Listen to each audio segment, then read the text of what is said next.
జ్ఞానపీఠ పురస్కార గ్రహీత కళా ప్రపూర్ణ డాక్టర్ రావూరి భరద్వాజ గారి జీవన సమర రెండవ భాగం 21/1/24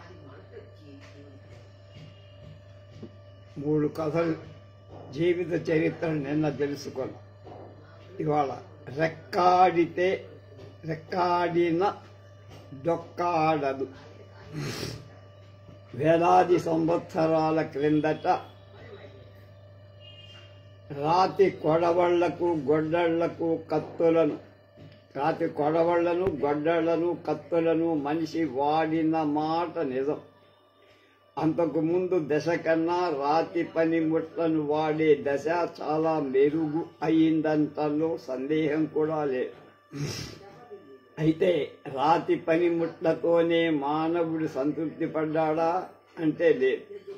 అంతకంటా మేలైన వాటి కోసం అతను అన్వేషణలు సాగించాడు.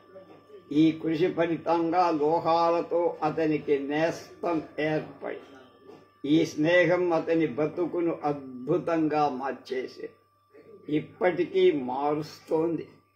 ఎక్కువ బొగ్గును లోహాలను ఉపయోగించుకుంటున్న దేశాలు పారిశ్రామికంగా ముందడుగు వేస్తుంది. ఆ పని చేయలేని దేశాలు బడుగు దశను దాటి ముందుకు వెళ్ళలేకపోతున్నాయి. తొలిసారిగా లోహాలతో పరిచయం ఏర్పడినప్పుడు అనాది మానవుడు వాటిని సవ్యంగానే ఉపయోగించుకున్నాడు. అంతవరకు తాను వాడుతున్న రాతి గొడ్డళ్లను, కొడవళ్లను, కత్తులను పక్కన పారేసి లోహంతో, ముఖ్యంగా ఇనప లోహంతో వాటిని తయారు చేయటం ప్రారంభించాడు. ఈ లోహపు పనిముట్లు రాతి వాటి కన్నా అన్ని విషయాల్లో మేలైనవని రుజువై గట్టి దెబ్బ తగిలితే రాతి గొడ్డలి ముక్కలైపోవచ్చు, కానీ ఇనప గొడ్డలి కక్కుపోతుంది లేక వంగిపోతుంది, అంతేకాని ముక్కలైపో.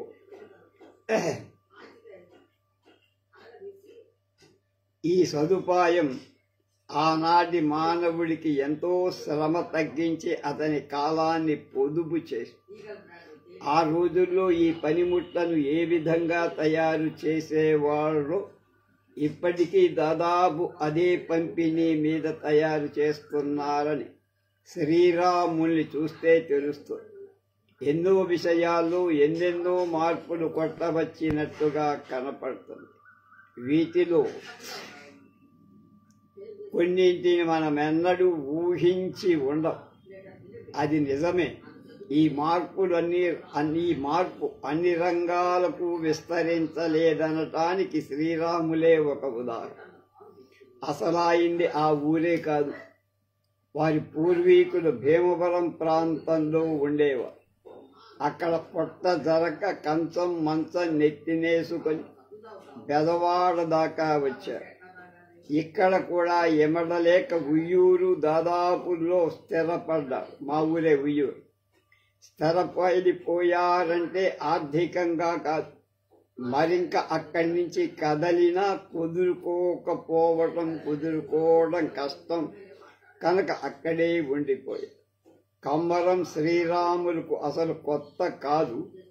ఆయన తాతగారు, తండ్రి గారు అదే పని చేశారు. ఆయన తమ్ముళ్ళందరూ ఎప్పటికే ఆ పని చేస్తుంది. శ్రీరాముడు తన 12వ ఏట కొలిమి దగ్గర కూర్చున్నాడంటే ఆయన కొలిమితోనూ దాగలితోనూ అక్కడి పనితోనూ 15 శతాబ్ది అనుభవం ఉన్నదన్న మాటే కదా. ఇంతకాలంలో ఆయన గడించిన అనుభవం అపారం. కానీ తను పనిచేసే పద్ధతిలో మార్పు ఏం రాలేదంటాడు ఆయన. నా పనిలో 2 రకాలున్నాయండి. నా అంతటి నేనే కొడవళ్ళు, గొడ్డళ్ళు, గీత కత్తులు, ఎరుకల కత్తులు, చెప్పుల కత్తులు, చెరుకు కత్తులు తయారు చేసి అమ్ముకుంటా. ఇంకో రకం ఏమిటంటే వీటిని చరిసి సాన ఆడించి పదులు పెట్టాలి. ఈ 2 రకాల పనుల కోసం నా దగ్గరకు వస్తారండి అంటారు. వీటిని తయారు చేయటానికి కావలసిన ఉక్కు ముక్కల్ని గుంటూరు నుంచి విజయవాడ నుంచి తెచ్చుకుంటారు. ఏ కలిగినయ్య దగ్గర నోటు రాసి డబ్బు తెచ్చుకొని ఉక్కు పలకల్ని ముక్కల్ని కొంటారు. వాటిని పనిముట్ల కింద మార్చి అమ్ముకుంటూ ఉంటారు. చెరుకు కత్తిని చరిచి సానాడించి పదులు పెడితే 6 రూపాయలు ఇస్తారు. అదే కొత్తది కావాలంటే కత్తి సడంపుకు బట్టి 10-12 రూపాయలు తక్కువ కాకుండా అమ్ముతారు. కొత్త కొడవలికి 4-4.5, మరీ ఎద్దరి రోజులైతే 5 రూపాయలు. ఉక్కు ముక్క అవతలి వారే తెచ్చుకుంటే 3 రూపాయల కూలి. అదే చెప్పుల కత్తికి చర్మకారులు వాడేది 6-7 రూపాయలు. కొత్తదైతే 10 రూపాయలు తీసుకుంటారు. తాటాకు నరకటానికి పనికి వచ్చే గవళ్ళ కత్తికి కూడా అదే రేటు. ఒక్కోసారి సరసవలసిన అవసరం ఉండదండి. కొడవలి ఎక్కడా కక్కుపోదు, కానీ చస్తే తెగదు. అలాంటప్పుడు సాన పడితే సరిపోతుందండి. సాన పట్టడానికైతే కొడవలికి 30 తీసుకుంటా. చెరుకు కత్తికి రూపాయి, గొడ్డలికి కూడా రూపాయి ఇస్తారండి. చెప్పుల కత్తి, గవళ్ళ కత్తి, ఎరికల కత్తి, గీత కత్తి సానబడితే 2 రూపాయలు ఇస్తారండి. కొత్త గొడ్డలి అంతా నాది అయితే 6-7 రూపాయలు ఇస్తారండి. ముక్క తెచ్చుకొచ్చారనుకోండి 3-4 రూపాయలు కూలి చేసుకొని తయారైన గొడ్డలి పడేస్తా అన్నాడు శ్రీరామ్. పంచదార ఫ్యాక్టరీ 5వ సంవత్సరంలో 5-6 మాసాలు పనిచేస్తుంది ఉయ్యూరు కేసీపీ. ఆ రోజుల్లో చెరుకు కత్తులకు గిరాకీ ఎక్కువ. నవంబర్-డిసెంబర్ మాసాల్లో కొడవళ్లకు ఒత్తిడి ఎక్కువగా ఉంటుంది, కోతలు వస్తాయి. ఈ తాత భాగవతులన్నీ శ్రీరాములకి బాగా తెలుసు కనుకనే అతను ఎప్పటికప్పుడు జనానికి కావాల్సిన వాటిని తయారు చేసి సిద్ధంగా పెట్టుకుంటాడు. అవన్నీ ఒక్క రెక్క మీద తయారు కావండి. తిత్తులుదే మనిషికి రోజుకు 6 రూపాయలు ఇవ్వాలి. కొలిమి పనిచేసే వాడికి 10 రూపాయలు ఇవ్వాలి. సమ్మెట వేసేవాళ్ళు 3 ఉంటే తప్ప పనులు కావు. వారికైతే మనిషికొక్కటికి రోజుకు 7 దాకా ఇవ్వాల్సిందేనండి. కొలిమిలోకి కావాల్సిన రైలు బొగ్గు కొట్టివ్వటానికి, ఇతర చిల్లర మల్లర పనులు చేయటానికి 1 కావాలి. వాడికి 5-6 ఇస్తానండి.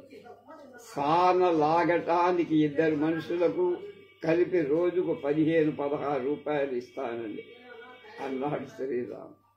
తన పని వాళ్ళందరినీ పరిచయం చేస్తూ వాళ్ళు ఈశ్వరోమంటూ కళ్ళల్లో ప్రాణాలు పెట్టుకొని బతుకుతున్నారనిపించిందిట డాక్టర్ రావూరి భరద్వాజ.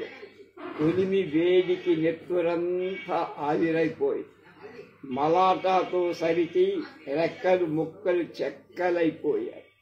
ఇన్నేళ్లు వచ్చినా తిన్నదంతా అరుగుతుంది కానీ బాబు తృప్తిగా తినటానికేం మిగలదు అన్నాడు నెత్తూరుస్తూ శ్రీరాముడు. అలా అంటున్నప్పుడు అతని బక్క పేగులు గురుమన్నట్లు అనిపించిందట రావూరి భరద్వాజగా. ఖరీదు కట్టే షరాబులే. భారతీయ సంస్కృతి ఏ ప్రాంతానికో ఏ కాలానికో మాత్రమే పరిమితి కాలం. అనంత కాలాల నుండి ఆసేతు హిమాచల పర్యంతం అది విడిగి విప్పారుతూనే ఉంది. మన దేవాలయాల నిర్మాణంలో, అక్కడి శిల్పాలు, మన ఆభరణాలు, సాహిత్యంలో, సంగీతంలో, ఆచార వ్యవహారాల్లో, నిత్య జీవితంలో, తత్వచింతనలో ఈ సంస్కృతి అంతర్వాహినిగా ప్రవహిస్తూ ఉంది. భారతీయ శిల్పులు ఉక్కు పోగరులను తాకిన గండశిలలు, అనూహ్యమైన సౌందర్యాలను విరజిల్లుతాయి.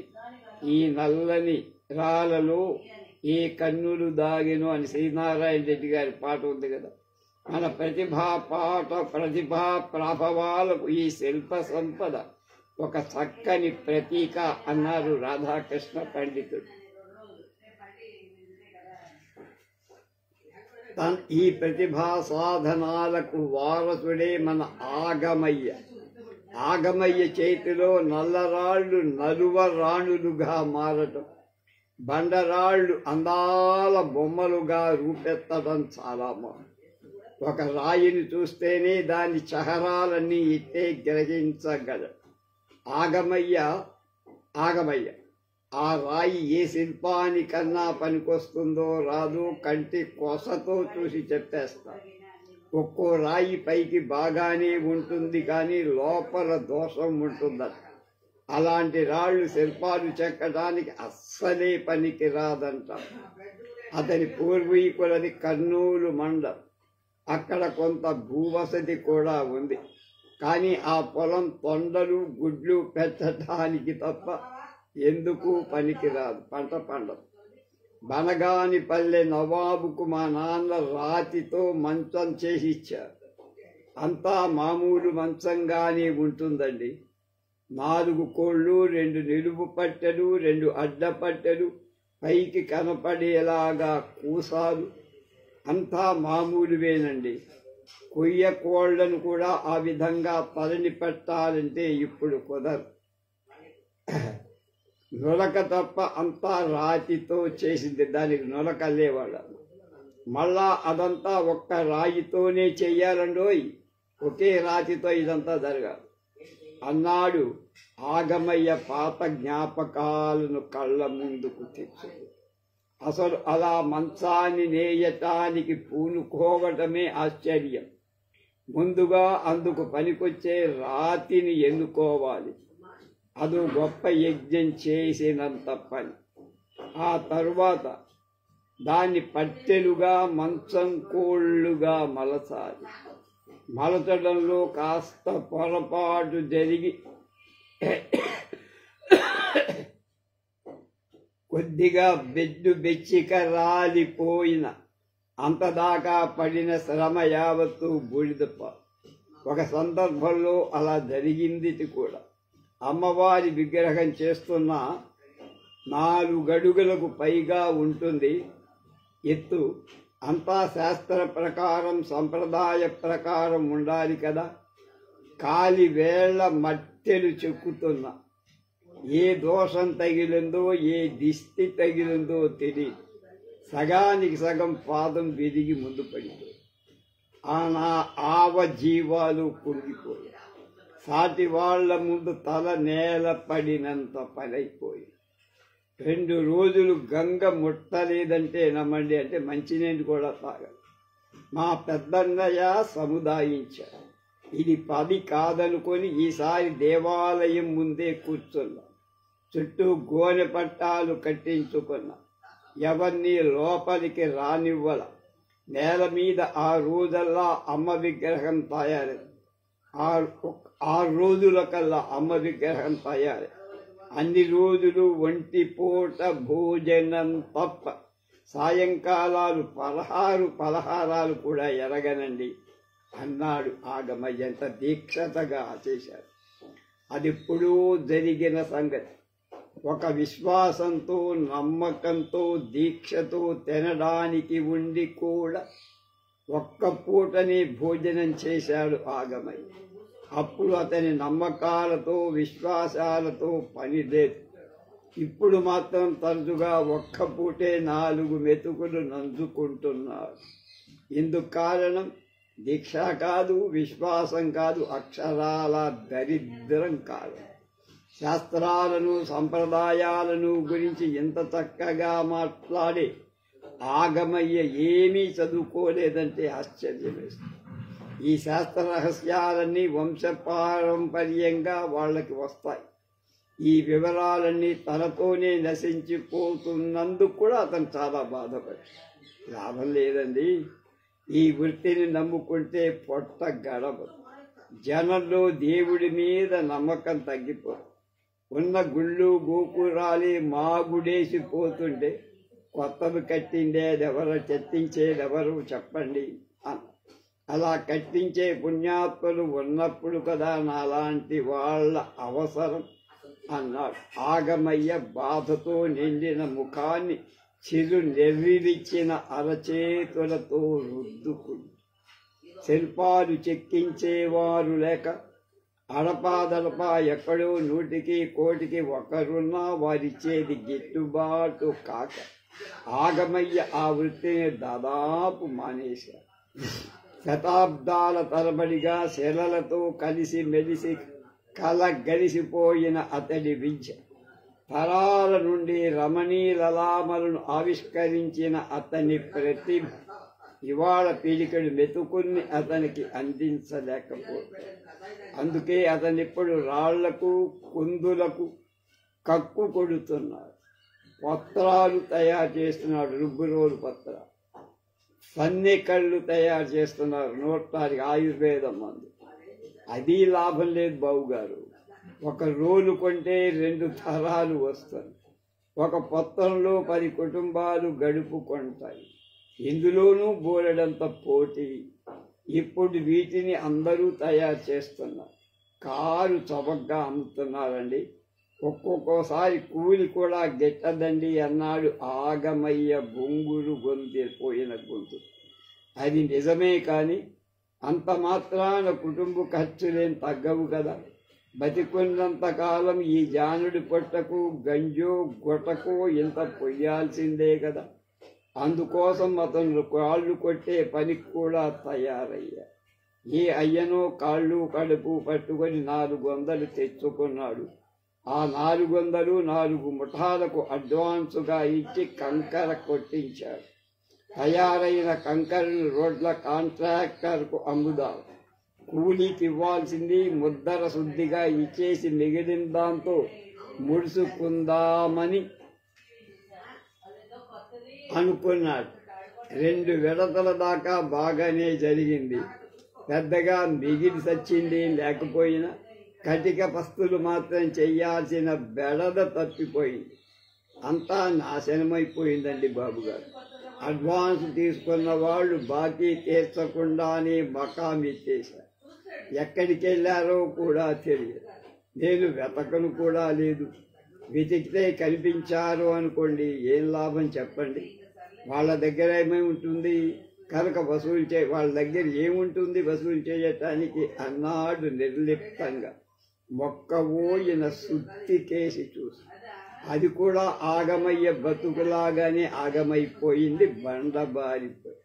ఆగమయ్యకు 3 పిల్లలు, పెద్దమ్మాయిని మేనరుడికే ఇచ్చి పెళ్లి చేశాడు. అతనికి కడపలో చిన్న సైకిల్ షాపు. నా కోసం ఎదురుకుండా వాళ్ళు గంజివాడు తాగుతున్నారు అన్నాడు. బహుశా అదొక్కటేమో అతనికి కాస్త సంతృప్తినిచ్చేది. తన ఉక్కు పులితో శానంతో పోగరంట పాత పొడసుత్తెతో రాళ్లలో నిద్రించే రమణీయత మేల్కొలిపి అందరి ముందు ఉంచిన ఆగమయ్య యుగ యుగాల భారతీయ సంస్కృతికి ఆలవాలంగా నిలిచిన దేవతాల విగ్రహాలు అలవోకగా మలిచే ఆగమయ్య శిలాస్తంభాల నుండి సంగీత ఝరులను ఉరికెత్తించగల ఆగమయ్య పిడికడు మెతుకుల కోసం రోడ్డు వారనున్న చింత చెట్టు కింద కూర్చొని రాళ్లను కంకర కింద కొడుతున్నాడు. ఇవాళ ప్రతివారు తన శ్రమకు తగిన ఫలితం తమకు లభించలేదనటం నాకు తెలుసు అంటున్నారు ధరభరత. అలా అంటున్న వారు మిటమిటలాడే ఎండలు చెమటలు కక్కుకుంటూ బండరాళ్లను బద్దలు కొట్టే వారి గురించి ఎవడు మాట్లాడు.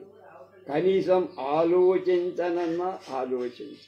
నిజానికి ఇలాంటి పని చేస్తున్న వారి శ్రమ తగిన ప్రతిఫలం లభిస్తున్నదా అంటాడు మాక్సిమ్ గోర్కీ ఒకానొక సందర్భంలో. దీనికి మీరేం సమాధానం చెబుతారు అని మన్నే ప్రశ్నించారు. ఛత్రపాణి అంటే గొడుగులు బాగు చేసేవారు. పాల సముద్రంలో శేషుడి మీద పడుకున్న శ్రీమన్ మహావిష్ణువుల వారికి ఆ శేషుడు గారే తన పడగలు విప్పి గొడుగు పట్టిన బొమ్మను మీరంతా చూసే ఉంటారు. ఆ విష్ణువు గారే వామనావతారమెత్తి బలి చక్రవర్తిని 3 అడుగుల నేల దానమడిగినప్పుడు ఒక చేత వెండి బుడ్డి చెంబు, మరొక చేత ఆతపత్రం గొడుగు ధరించిన ఆ వటువును చూసిన బలి చక్రవర్తి గారు ఆ వచ్చిన వాడు సాక్షాత్ విష్ణుమూర్తి అవతారమేనని గ్రహించినటువంటి వాడై వెంటనే ఒప్పుకొని పాతాళ లోకానికి వెళ్ళిపోయారు. అలా ఇటు ప్రాచ్య దేశాల్లో అటు పాశ్చాత్య దేశాలను పరిపాలించిన ఒకనాటి చక్రవర్తి మహాప్రభువులు మహారాజులు ఇంట్లో ఉన్నా వీధిలోకి వచ్చిన గొడుగుల్ని ఏనాడు వదల్లేదంటే వారే పట్టుకునే వాళ్ళని కాదు, వాళ్ళకు ఒక వెనక ముందు ఛత్రదారుడు ప్రభువులకు ఎండావానలు తగలకుండా ఛత్రాలను పడుతూ ఉండేవారు. అలా పట్టించుకోవడం రాను రాను అవసర స్థాయి మించి అదో గౌరవం కిందకి మారిపోయి కృష్ణదేవరాయల గారికి అలాంటి ఛత్రం పట్టేవాడికి భూమిని దానం చేసి ఇచ్చాడు ఆయన. ఆ శాసనాలు కూడా మనకు అక్కడ కనబడి మారిపోయిందంటానికి గుర్తు ఈనాటికి రాజ్యాధినేతలకు మనం గొడుగులు పడుతూ ఉండటమే. ఆయన గారు ఆ దేశానికి అధ్యక్షుడు ప్రధానమంత్రి గారు అనుకోండి, వారి వెనకనే కూర్చొని వారికి గొడుగు పట్టేవాడు. ఈ ఇవాళ సినిమా నిర్మాణంలో హీరోలకి హీరోయిన్లకి అలాగే గొడుగులు పడతారు. ఆ అలవాటు మంచి చెడ్డల మాట అలా ఉంచితే అది మనకు దేవతల నుండి సంక్రమించిందని చెప్పుకోవచ్చు. మన గర్భగుళ్లలోని దేవతా విగ్రహాలను ఒకసారి తేరిపార చూడండి. వివిధ అలంకారాలతో పాటు చిన్న గొడుగు కూడా వారి నెత్తి మీద మెరుస్తూ ఉంటుంది.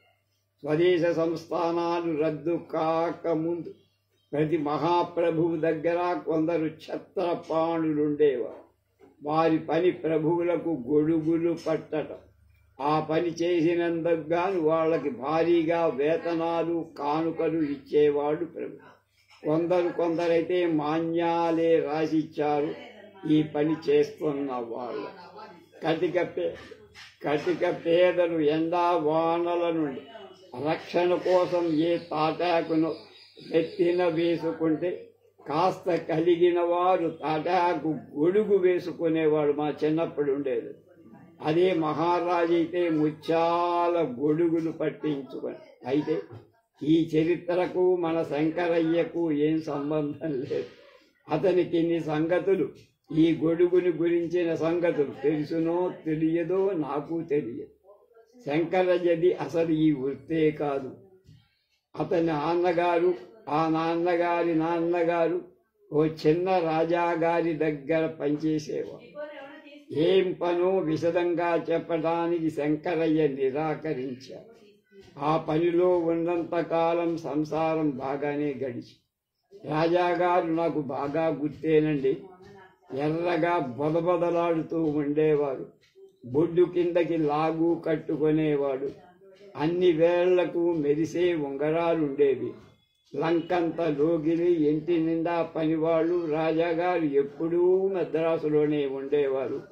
ఎప్పుడైనా ఇక్కడికి వచ్చేవారు. 5-6 గుర్రపు సార్టులు, 4 కార్లు, వాటిలో దొరసాన్లు, బుడ్లు అని నవ్వాడు శంకరయ్య. మరకలతో మసకేసిపోయిన ఫోటో చూపించాడు ఒకటి శంకర్. రాజాగారికి వెనగ్గా 2వ వరుసలో ఉన్న 4వ మనిషి మన శంకరయ్య గారి తండ్రి. రాజాగారికి అటు ఇటు దొరసానులు, వారికి పక్కగా దొరలు, వారి ముందు చచ్చిపడి ఉన్న పెద్ద పులి, ఆ పులి మీదుగా ఓ పొడవైన తుపాకి. ఇప్పుడు రాజాగారు లేరండి, ఈ మధ్యనే చచ్చిపోయారు. ఆయన బతుకుండగానే రాజరికం కూడా పోయిందండి. 2 ఏళ్ల కిందటి దాకా దివాణంగానే ఉందండి. తర్వాత రాజుగారు దాన్ని పడగొట్టి అక్కడ హోటల్ కట్టిస్తున్నారండి. అది ఇంకా పూర్తి కాకముందే ఆయన వెళ్ళిపోయారండి. సారాంశం ఏమిటంటే, రాజాగారు ఉన్నంత కాలం ఆ దివాణంలోనే రాజాలాగా వెలిగిపోయిన సత్యరాజు గారి కుటుంబం ఆ తర్వాత కూటికి గుడ్డకు నానా యాతలు అనుభవించి కొంతకాలం పాటు అవుట్ హౌస్లో ఉన్న దాన్ని హోటల్ కోసం పడగొట్టేశారు. దాంతో వీధిని పడక తప్పల. చిన్నప్పుడు అయ్య సంపాదించి పెడుతుంటే మాకేం తెలిసేది కాదు. ఇప్పుడు ఆ సుఖమంతా కలలాగా ఉంది బాబుగారు అన్నాడు శంకరయ్య ఆ రోజుని జ్ఞాపకం చేసుకు. తండ్రి చనిపోయాక అంతా అయోమయంగా ఉన్న శంకరయ్య కొంతకాలం పాటు ఇంట్లో ఉన్న పాత సామాను అమ్ముకు తిన్నారు. చదువు లేక చేతిలో ఏ పని లేక అతని రోజులకు రోజులు పస్తులు ఉన్న సందర్భాలు చాలా. మా అయ్య చాలా పాడు పనులు చేశాడండి. అందుకు నాకు పెళ్లి విషయం ఒకటి. ఈ పెటాకులు ఏగకపోయినట్టయితే నాకు ఈ గొడవలన్నీ ఉండేవి కాబట్టి చతికినా చచ్చినా ఒక్కడిని తిన్నా తినకపోయినా దర్జాగా కాలం గడిచిపోయి ఈ లంపడం ఉండడంతో నా పని ఉరేసుకున్నట్లయిందని పెళ్ళవటం. పెళ్ళామన్నది ఉన్న తరువాత పిల్లలు పుట్టుకురారా దొరగారు? 3 పిల్లలున్నారండి. వీళ్ళ పొట్టలు నింపలేక చస్తున్నానండి అన్నాడు శంకర్. కొంతకాలం పాటు గాలికి తిరిగిన శంకరయ్య ఆఖరుకు ఓ హోటల్లో క్లీనర్గా తిరిగారు. 2 పూటల భోజనం, 2 సార్లు కాఫీ టిఫిన్ ఇచ్చి నెలకు 15 రూపాయలు ఇచ్చేవారు. ఓ ఏడాది పాటు అక్కడే పనిచేశారు. జీతాలు పెంచమని, పని గంటలు తగ్గించమని పని వాళ్ళంతా సమ్మె చేసినప్పుడు శంకరయ్య కూడా వాళ్లలో చేరారు. వారం రోజులు 10 రోజుల్లో సమ్మె జరిగింది. జీతాలు పెరిగినా పెరగకపోయినా చేస్తున్న ఉద్యోగం కాస్త ఊడిపోయి ఇంకెక్కడికెళ్ళినా పని దొరకదు. యూనియన్ వాళ్ళని అడిగితే ఇదిగో అంటూ తిప్పి సంపారే తప్ప ఇంకో చోట పని చూపించలేదు.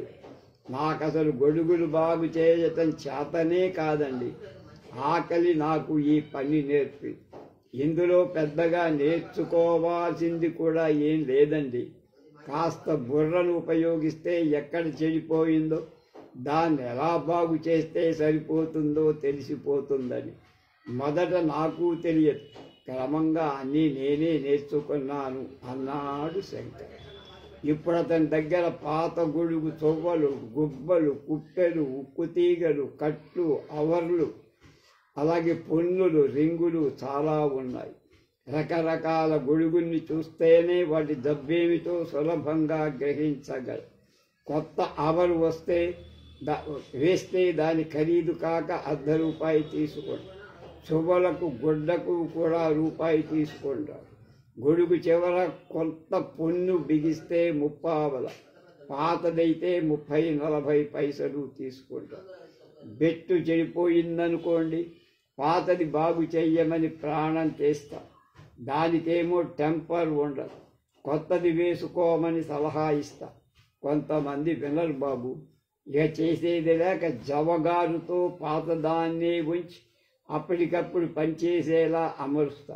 కానీ అలాంటి పనులు చేసి పాడు పేరు తెచ్చుకోవటం నాకు ఇష్టం లేదండి. చువ్వలు కామ చుట్టూ సర్ది ఉక్కు తీగ బిగించి జబజబలాడేట్లుగా జాయింట్ల దగ్గర రివిట్లు బిగించి తుప్పు పోయేలా మెరుగు కాగితం రుద్ది అంతా ఆల్ రైట్ అంటారు. చేస్తాననుకోండి ₹3 అవుతుంది. ఈ మొండమోపి గొడికి 3 అంటారు. 10 చూడరు బాబుగారు, చబక చూస్తున్నారు జనం అన్నాడు శంకర్. ఎండాకాలంలో కాస్త గిరాకీ ఉంటుందండి, వానాకాలంలో మంచి సీజన్ ఉంటుందన్నాడు శంకర్. అది 2-3 జల్లులు పడిన తర్వాత కానీ పాత గొడుగులన్నీ మూలల నుంచి తీయరని చెప్పాడు శంకర్. ఒక్క చోటనే కూర్చొని పని చేస్తాడు. అలా కూర్చున్న చోటికి ఖాతాదారులు రాకపోతే తనే వీధి ఇల్లు తిరుగుతాడు. మైలు 2 మైళ్ళ లోపైతే నడిచే వెళ్తారు. మరీ దూర ప్రాంతాలకు వెళ్ళాలనుకున్నప్పుడు అద్దె సైకిల్ మీద. రోజుకు ఎంత సలీలుగా చూసుకున్నా 7-8 దాకా కళ్ళ చూస్తానండి ₹.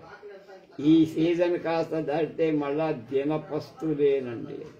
శంకరయ్య భార్య మరీ రోగిస్తే అయినా 5 ఏళ్ళు ఒప్పుకొని పాచి పని అంట్ల పని చేస్తాం. సద్ది బుద్ధి మిగిలితే ఇంటికి తెస్తాం. వాటితో పాటు తన సంపాదన కూడా కలిపి నేల మంటా కాలం గడుపుతున్నాడు శంకరయ్య. ఇతన్ని మీరు చూడాలనుకుంటారా?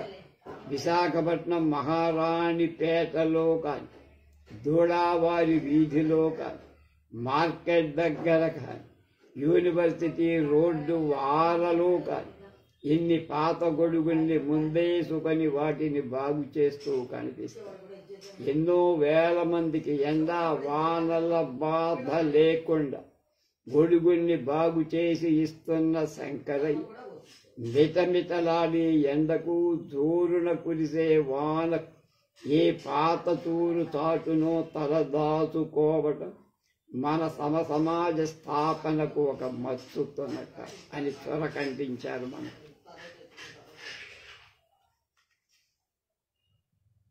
కేశోపనిషత్ మన సాహిత్యంలో సర్వాంగ వర్ణనలు ఉన్న సంగతి మనకు తెలిసింది. ఒక్కో అంగం పరంగా ఒక్కో పేరుతో ఆడవాళ్లను వర్ణించడం కూడా మనకు తెలిసింది. ఈ సర్వాంగ వర్ణనల్లో అధికాలు మొదలుకొని నడి శిరస్సు దాకా ఉన్న దేన్ని మన కవులు వదిలిపెట్టరా? అయినప్పుడు శిరస్సును వెంట్రుకలను వదులుతారా? ఆ వ్యక్తి పార్వతి కానివ్వండి, లక్ష్మి కానివ్వండి, సరస్వతీదేవి కానివ్వండి, జుట్టును గురించి అధమపక్షం 1 డజను పద్యాలైనా రాయాల్సిందే. లేకపోతే తెలుగు కవికి పూర్తి తీరదు.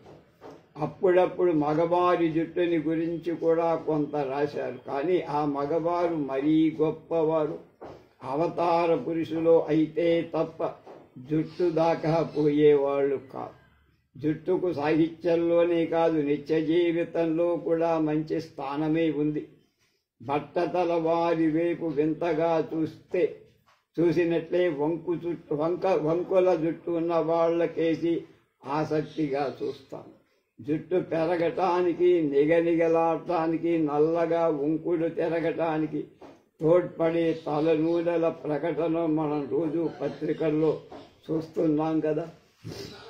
సరిపోయినంత జుట్టు లేని వాళ్ళు ఆ లోపాన్ని కప్పిపుచ్చుకోవటానికి సవరాలు వాడటం చాలా కాలంలో వాడుకలో ఉన్నది.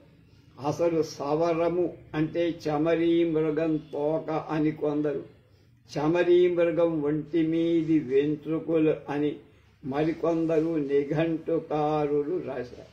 మరి కవి ప్రయోగాలు బోలెడు. సవరాలు తొడిగెను సవరణ తోడ అని, సవరాల జమని కెసరగ బంధించి అని, ఇంకా చాలా. కృత్రిమ కేశాల ద్వారా ఉన్న లోపాలను సవరించుకోవచ్చునొచ్చు అని తెలిసినప్పటి నుండి సవరాలకు వాటిని కట్టే వాళ్ళకి మంచి గిరాకీ ఉందని చెప్పచ్చు. ఒకప్పుడు ఎవరంతట వాళ్లే ఈ సవరాలు తయారు చేసుకునే వాళ్లేమో కానీ రాను రాను ఈ పని చేసేవారంతా ఒక ప్రత్యేక శాఖగా విడిపోయారు. మన పూసల రాములు ఈ శాఖకు చెందినవాడు. అసలు అతని పింటేరు పేరు పూసలు కాదుట. కానీ తాత ముత్తాతల కాలం నుండి రంగురంగుల పూసలు, కర్పూరపు దండలు, సవరాలు, అద్దాలు, రకరకాల కుంకుమలు, పసుపులు, పట్టుదారాలు, సబ్బులు, కాటుకలు, దాసెనలు, దువ్వెనలు, మొలతాళ్లు, లక్కబెడతలు, గవ్వలు, పునుగు పూసలు, సూదులు, పిన్నీసులు వగైరాలు అమ్ముతూ ఉండటం వల్ల పూసల ఇంటి పేరైంది. ఇప్పుడు మన రాముడు ఆ సరుకులన్నీ తీసుకొని ఇల్లు తిరగటంలా. తిరిగినా లాభం లేదు బాబయ్య. బజారుకో 25 ఫ్యాన్సీ షాపులు వచ్చాక మా వ్యాపారం పూర్తిగా పడిపోయిందండి. ఇంకా మాకు మిగిలిందల్లా ఇదొక్కటే అన్నాడు రాముడు తన ముందు కుప్పగా ఉన్న వెంట్రుకలను చూపిస్తూ. దీనివల్ల కూడా అతనేవో 4 రాళ్లు వెనకేసుకుంటున్నాడు అనుకోవటానికి వీలేం లేదు. ఊరికి దూరంగా మురికి గూడెలు కూలిపోవటానికి సిద్ధంగా ఉన్న గుడిసి ప్రక్కనే తిరిగిపోయేంత దుర్వాసనలు చిమ్ముతున్న మురుక్కాలం. నడవడానికి కూడా వీలు లేనంతటి సన్నని ఇరుకు సందుల మధ్య రాముడు బతుకుతున్నాడు. వారానికి 10 రోజులకు ఒకసారి బజారుకెళ్ళి కావాల్సిన వెంట్రుకల్ని కొని తెచ్చుకుంటారు. వాటన్నిటినీ మళ్ళా చిక్కు తీస్తారు. తెల్ల వెంట్రుకలు, పొట్టి వెంట్రుకలు లేకుండా చేస్తారు. వాటి మొదళ్ళు పట్టుదారంతో బిగగట్టి కుంకుమ నీళ్లతో కడుగుతారు, ఆరబెడతారు. జుట్టు ఫెళఫెళలాడేగా నిగనిగలాడేట్లు చేస్తారు. ఆ తర్వాత సన్న ఇనప తీగతో బిగించి దాని మీద పట్టుదారం చుట్టి సవర నెత్తి మీద నల్ల లక్కతో టోపీలాగా అమరుస్తారు. ఇప్పటికి సవరం పూర్తయినట్టు అదొక రకం. మరొక రకం సవరం పాయలు పాయలుగా ఉంటుంది. కాసిని వెంట్రుకలు తీసుకొని సుతారంగా కొంతమేర జడ అల్లి అవి మళ్ళా విడిపోకుండా ముడేస్తారు. ఒక్కో పాయలో 3, 4, 5 జతలు జడలు దాకా ఉండొచ్చు. దీన్నొక కుచ్చు అంటారు. అలాంటి కుచ్చులు 5, 6 కలిపి ఓ సవరం తయారు చేస్తారు. సవరం ధరలు ఒకలాగా ఉండబండి. సవరం పొడుగును బట్టి, లాగును బట్టి, కొనేవాళ్ళ అవసరం బట్టి ధరలు చెబుతూ ఉంటారు. ఒక్కొక్కసారి నా కక్కుర్ది కొద్దీ సగానికి సగం ధరకే అమ్ముతారు. అంత కాడికైతే తప్ప ఆ తల్లి కొననంటుంది. ఏదో కాడికి అమ్ముకుంటే తప్ప నా పొట్ట గడవద్దు. ఇంకేం చావమంటారండి బాబయ్య అన్నాడు రాముడు. గొడ్ల నీరు గుడ్లలో కుక్కు. తను కొనే వెంట్రుక ధరలు కూడా స్థిరంగా ఉండవుట. నెలలో 16 రూపాయలు మొదలు 40 నుంచి 50, 60 దాకా చెల్లించి తను కొంటూ ఉంటాట. అది వెంట్రుకలు. వారం కిందట 25 రూపాయలు ఇచ్చి కొన్న వెంట్రుకలే వారం తర్వాత 40 చెల్లించాల్సి వచ్చేసరికి కడుపు తరుక్కుపోయిందంటారు. నేనేమో పాత ధర ప్రకారం సవరాలు ఇస్తానని అవతలి వాళ్లకు మాటిస్తానండి అన్న తర్వాత సరోసురోపడి ఆ ధరకే ఇవ్వాలి. కానీ ధర పెంచితే మాటకు మాట పోతుంది, మనిషి మీద నమ్మకం కూడా పోతుంది. అందుకనే ఒక్కొక్కసారి నష్టానికి కూడా సరుకు అమ్మేస్తాను బాబయ్య అన్నాడు. ఈ ధరలైనా తుక్కు వెంట్రుకలవేనట్టు. దూసిన వెంట్రుకల ధర కిలో 60 నుండి 100 దాకా ఉంటుంది. ఒక్కో కిలో వెంట్రుకలో పెద్ద పెద్ద సవరాలు 5 కానీ లేకపోతే 6 కానీ తయారవుతాయి. ఈ పని రాముడు ఒక్కడే చేయడు. అతని భార్య, పిల్లలు కూడా అతనికి సాయపడుతూ ఉంటారు. పిల్లలేమో చిన్న వెంట్రుకల్ని వరుసపెట్టి ఇస్తారు. పాయలు సవరాలు లేనప్పుడు ఆ జడలు ఈ సన్న వెంట్రుకల్ని పొదిపి సొమ్ము చేసుకుంటానంటాడు రాముడు. మా తాత తల్లి దగ్గర నుంచి ఇదే బతుకు బాబయ్య. మా నాయనమ్మ, మా అమ్మ రకరకాల సరుకులు ఊరూరా ఇల్లు తిరిగి అమ్మటం నాకు గుర్తు. ఇప్పుడు ఆ పని పెద్దోళ్ళు షాపులు పెట్టేస్తున్నారు కనుక మా పొట్ట కూడిపోయింది. ఇంతవరకు ఇంకెవరన్నా వెంట్రుకల్ని దాచి ఉంచి వాటితో సవరం కట్టివ్వమన్నా రాముడు కట్టిస్తారు. వెంట్రుకల్ని బట్టి సవరాన్ని బట్టి 4-5 రూపాయల నుంచి 10-12 రూపాయలు కూలి తీసుకుంటారు. సొంతంగా కానీ ఇతరులు కానీ రోజుకు 5-6 సవరాలు దాకా కట్టడం పెద్ద కష్టమేం కాదంటాడు కూడా. కష్టం కానివ్వండి, సుఖం కానివ్వండి, చేయడానికి ఏం అభ్యంతరం లేదు. ఒళ్ళు దాచుకోవటం నాకు చేత కాదు. కానీ ఎంత విరగబడ్డా మాపటి పూటకు బువ్వ కరువైతే ఇంకెందుకు చెప్పండి ఈ మొదనస్తని అని విసుక్కున్నారు. అలాగని అతను ఈ వృత్తిని ఎప్పుడు వదిలిపెట్టలా. బొత్తిగా చదువు సంచలేని రాముల వంశపారంపర్యంగా వస్తున్న ఈ పని తప్ప వేరే వృత్తి ఏది చేతక. అందుకే దీన్ని పట్టుకొని వేలాడుతూనే ఉన్నారండి. ఉదయం 9:30 కల్లా ఇంత నోట్లో వేసుకొని ఊరి మీద పడతా, గొంది సందు తిరుగుతా, కేకలు పెడతా. ఆ పట్టు 4-5 గంటల దాకా తిరిగి కొంపకొస్తా. మళ్ళా పొద్దుపోయేదాకా సవరాల పని. ఇక నా జన్మంతా ఇంతేననుకోండి అన్నాడు రాముడు. తన అసహ్యానంతా దూరంగా ఉన్న కోడి పుంజు మీదకి బెడ్డ విసరడంతో చూపుతూ రాముడు భార్య బక్క చెక్కి కళ్ళల్లో ప్రాణాలు పెట్టుకొని ఊగిసలాడుతోంది. అతని పిల్లలు కాళ్ళు బారజాపి ఆ మధ్య జాగాలు వెంట్రుకల కుప్పల నుంచుకొని హస్తార్భతంగా కుక్కో వెంట్రుకలు ఎడంచేతి వేళ్ల మధ్యకు చేరుస్తున్నారు. చెందవి, చెదకవి, నెరిసినవి, చుట్టుకుపోయినవి, గుడిసి నిండా వెంట్రుకల తుంపులే. రాములు పిల్లలు ఆఖరి వాడి పేరు నరసింహ. వాడి పొట్ట బొవ్వు ధరించి ముందుకు పొడుచుకొచ్చి గుండె మీద ఎముకలు వాతల్లాగా కనపడతాయి. మురికి లాగు జారిపోకుండా ఎర్ర రంగు మొలతాడు దాని మీదే లాక్కొని ముక్కు ఎగబీరుస్తూ మధ్య చేత్తో చీమిడి బుగ్గ మీదికి తోస్తూ రెండో అన్నకు వెంట్రుకలు అందిస్తున్నాడు. వాడేదో అంటుంటే తల్లి మెల్లగా గసురుకొని వాడి నోరు మూయిస్తాడు.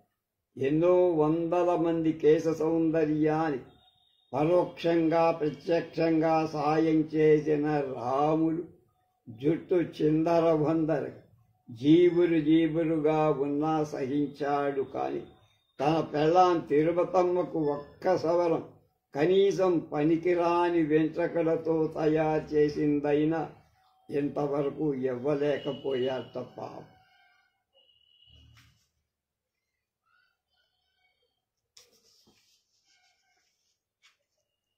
పప్పు ఉప్పు కలిపి కుప్పలు పోస్తారు. రోజు వెళ్ళినట్టే ఆ రోజున నరసమ్మ పొలానికి వెళ్ళింది. కానీ రోజూ వస్తున్నట్టు సంధ్యవేళ కళ్ళ ఇంటికి రాల.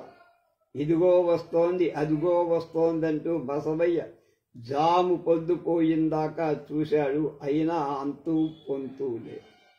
బసవయ్య ఏమి పాలు పోలేదు.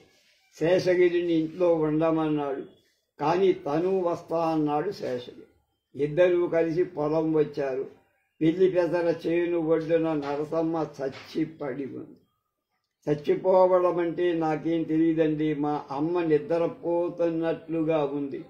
ఓ పక్కగా కూసిన పిల్లి పెసర, ఇంకో చేతిలో కొడవలి, నోటి వెంట నూరు అని ఆగిపోయాడు శేషగిరి. నరసమ్మ పాము కలిసి చచ్చిపోయిన ఏడాది తెరక్క ముందే బసవయ్య మళ్లీ పెళ్లి చేసుకున్నాడు. ఆమె మా పినతల్లేనండి అన్నాడు శేషగిరి. అప్పటి నుంచి శేషగిరికి దుర్దినాలు ప్రారంభమయ్యాయి. 5-6 ఏళ్ల పాటు అతను ఆ కష్టాలన్నీ నిశ్శబ్దంగా భరించాడు. తండ్రి ఉన్నప్పుడు మామూలుగా ఉండే పినతల్లి ఆయన లేనప్పుడు కాచుకు తినేది. ఈ సంగతి ఇరుగు పొరుగు వారు చెప్పినా బసవయ్య వినిపించుకునేవాడు కాదు. వినిపించని కూడా చేసేదేం లేక ఊరుకున్నాడేమో మనకు తెలియదు. నేను ఆ ఊళ్ళోనే టీ అంగట్లో ఉండేవాణ్ణి. కప్పులు కడకటం, బల్లలు తొడవటం, బాయిలర్లో బొగ్గులేయటం, పాలు తేవటం, టీపడి పంచదార కొనుక్కురావటం చేసేవాడు. మా దుకాణం రోడ్డు మీదే ఉండేదండి. బస్సులు అక్కడే ఆగుతాయి. ఎదురు బుదురుగా 2 పెద్ద పెద్ద చింత చెట్లున్నాయి. వాటి కింద చాపలు పడేసేవాడు. వచ్చిన జనమంతా ఆ చాపల మీద కూర్చునేవాళ్ళు. వాళ్ళకు కావలసిన టీని అందిస్తూ ఉండేవాడు. ఆ టీ దుకాణంలో ఓ మలయాళిది. అతను మంచి దక్షత ఉన్నవాడు. క్రమంగా రొట్టెలు, బిస్కెట్లు, సిగరెట్లు, బీడీలు కూడా అమ్మటం ప్రారంభించి బస్సు డ్రైవర్లను, కండక్టర్లను మంచి చేసుకొని వాళ్ళకి టిఫిన్లు, టీలు, సిగరెట్లు ఫ్రీగా ఇచ్చేవాడు. బస్సులు మరో 10 నిమిషాలు ఆగేవి. మరో 10 రూపాయల బేరం కుదిరేది. శేషగిరికి చేతి నిండా పని. తెల్లారుజామున లేస్తే రాత్రి 11 గంటల దాకా బేరం. అప్పుడైనా శేషగిరి ఇంటికి వెళ్ళేవాడు కాదు. 2 బల్లల్ని దగ్గరగా జరిపి అక్కడే నడుము వాల్చాడు. మా నాన్న చాలా చిత్రమైన మనిషి అండి. నన్ను రమ్మని ఒక్కసారి కూడా పిలవల. నేను పోల. కాకపోతే అప్పుడప్పుడు కనిపించేవాడు. ఆయన్ని చూసినప్పుడల్లా మా అమ్మ గుర్తుకొచ్చేది అన్నాడు శేషగిరి. 3.5 ఏళ్ళ తర్వాత శేషగిరి ఆ దుకాణంలో చింత చెట్టు కింద గడిపాడు. నాయర్కు అతనికి మంచి అనుబంధం ఏర్పడి ఈలోగా ఊరి పరిస్థితి మారిపోయి ఇంకా 2 టీ దుకాణాలు వచ్చాయి. దాంతో అమ్మకాలు తగ్గాయి.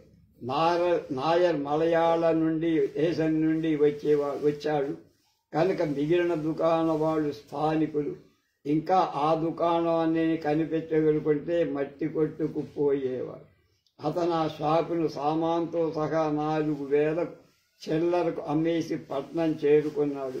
నాయర్తో పాటు శేషగిరి కూడా పట్నం చేరారు.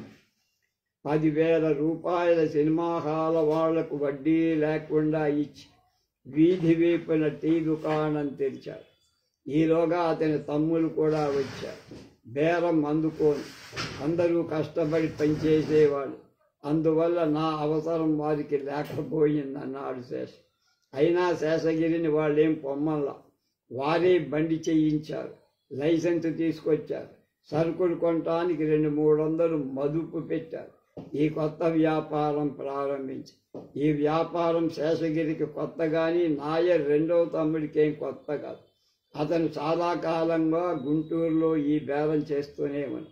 మనం ఒక్క చోటనే పాతుకుపోతే కుదరదబ్బాయి. జనం జాస్తిగా ఉన్న చోటుల్లా వెతుకుతూ ఉండాలి.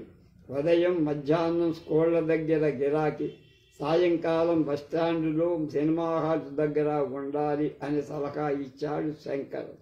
అంతమే కాదు, ఓ 4 రోజుల పాటు శంకరం దగ్గరుండి అమ్మకాలు కూడా చేశాడు. సరుకు కొనటం, ఆ కొనటంలో ఉన్న మెలకువలు, సరుకు నాణ్యత, వాటిని బాగు చేయటం, వేయించడం, రుచి కోసం ఉప్పు కలపడం, చట్నీ తయారు చేయటం వగైరా వ్యాపార రహస్యాలన్నీ శంకర్కి శేషగిరికి బోధించాడు శంకర్. 3 ఏళ్ల నుండి నేనొక్కడే ఈ పనులన్నీ చేసుకుంటున్నానని, గిరాకీ అంతగా ఉండనప్పుడు సరుకు కొంట, వేయించడానికి కిలోకి ₹1/2 తీసుకుంటా. బఠానీలు ముందుగా నానేసి కానీ ఉడకబెట్టకూడదండి, అవి తొందరగా పాసిపోతాయి. అందుకని దోరగా వేడి చేసి నూనె మసాలా కలుపుతా. పల్లీలు కూడా వేయించి ఉప్పు కారం నూనె కలుపుతా. కొన్నింటిలో ఉప్పు మాత్రమే కలుపుతా. చట్నీ చేయడం కూడా నాకు తెలుసు. పచ్చిమిర్చి, పెద్ద ఉల్లి కచ్చా పచ్చాగా నూరి చింతపులుసుతో కలుపుతా. తాలింపు వేస్తా. కొత్తిమీరి, కరేపాకు, పుదీనాకు తుంపుడు పోయేసి వేస్తా. దాంతో పచ్చడి యమా రుచిగా ఉంటుందన్నారు. అలా వస్తుంది కనుకనే అతని వ్యాపారం ఝామ్మని సాగిపోతాడు. శంకరం చెప్పినట్లుగా ఉదయం మధ్యాహ్నం స్కూళ్ల దగ్గర ఉంటాడు. సాయంకాలం కొత్తగా కట్టిన సినిమా హాలు దగ్గర ఉంటాడు. అమ్మకాలను గురించి అడిగినప్పుడు శేషగిరి ఒక క్షణం తటపటాయించాడు. ఉదయం మధ్యాహ్నం కలిపి 80-90 రూపాయల అమ్మకం ఉంటుందండి. సినిమా కొత్తదైతే మంచిదైతే 60-70 దాకా అమ్ముతా. రెండో ఆట ఇంటర్వెల్ అయ్యాక ఇంటికి వెళ్తా అన్నాడు. అతనికి వేరే ఇల్లు లేదు. నాయర్ కుటుంబంలోనే ఉంటున్నాడు. అక్కడే వారితో పాటే తింటాడు, అక్కడే పడుకుని. అందుకుగాను నెలకు 125 రూపాయలు ఇస్తారట వాడు. ఇప్పటిదాకా అమ్మిన అమ్మకాలన్నీ నాయర్కే ఇస్తున్నాడు. తన పేరును నాయర్ కొంత బ్యాంకులో వేస్తున్నాడట. కొంత మొత్తం తన పెట్టుబడి కింద తీసుకుంటున్నాడు. ఆ లెక్కలు పాడు నాకు సరిగ్గా తెలవండి. అవన్నీ ఆయన గారే చూస్తారు. లేదండి, ఆయన నాకు అన్యాయం చేస్తాడన్న ఆలోచన నాకు లేదు. చేసేవాడితే ఎప్పుడూ చేసేవాడు. తన బాకీ తీరాక ఈ బండి నాకే ఇస్తా అన్నాడు. బ్యాంకులో సొమ్ము పెట్టి నన్ను ఇంటివాణ్ణి చేస్తానన్నాడు. కన్న తండ్రి చూడకపోయినా అంతకన్నా మించిన తండ్రి, దేవుడిచ్చిన తండ్రి నాయర్ నాకున్నాడు, దిగులేదు అన్నాడు శేషగిరి బండిని ముందుకు తోస్తూ. రేపు భ్రమణం, పరిభ్రమణం అనే దాని గురించి మనం తెలుసుకుందాం.